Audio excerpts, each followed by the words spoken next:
family from Wayland knows that all too well. They never had the chance to bring their newborn baby home. Right after birth, their baby boy spent almost a year in the hospital battling numerous medical problems. This morning, Leah Lando introduces us to Golisano Children's Hospital's miracle maker, little James Davis. Jennifer Davis was in her second trimester when a routine ultrasound showed something was wrong with her son because she already had high blood pressure.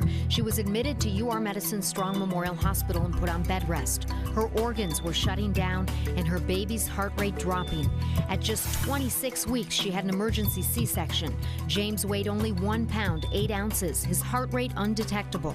Basically, they didn't expect him to survive through the first night. An x-ray revealed blockage in his small bowel. At just 12 days old, James had surgery to remove it. Obviously, it's very risky to perform surgery on babies that small because they're very unstable. So if they're stable enough that we can even perform surgery, we try and do it as quickly as we can. Jennifer wasn't able to hold her son until he was 2 months old. He had multiple serious medical hurdles, which nearly took his life. You just want him to survive. You stop asking when is he going to come home, and you just pray that he's going to make it through the night, and when I go into the hospital the next day, I'm going to see my baby alive. Some cases are more difficult, and he was certainly a difficult case. All in all, I performed 11 surgeries.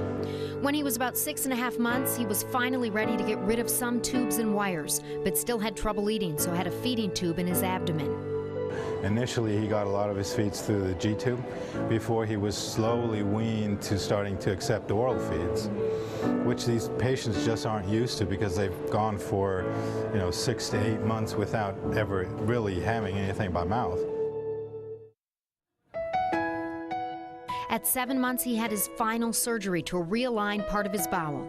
This courageous little boy spent a total of 4 seasons and 10 months at Golisano Children's Hospital before he was finally able to go home.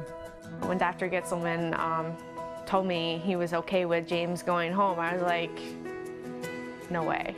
Like, that day really came, it was a blessing. He still has hurdles, but as you can see, he's a happy little boy who loves scooting across the floor, and his mom doesn't take a second with him for granted. There's not enough words to thank them.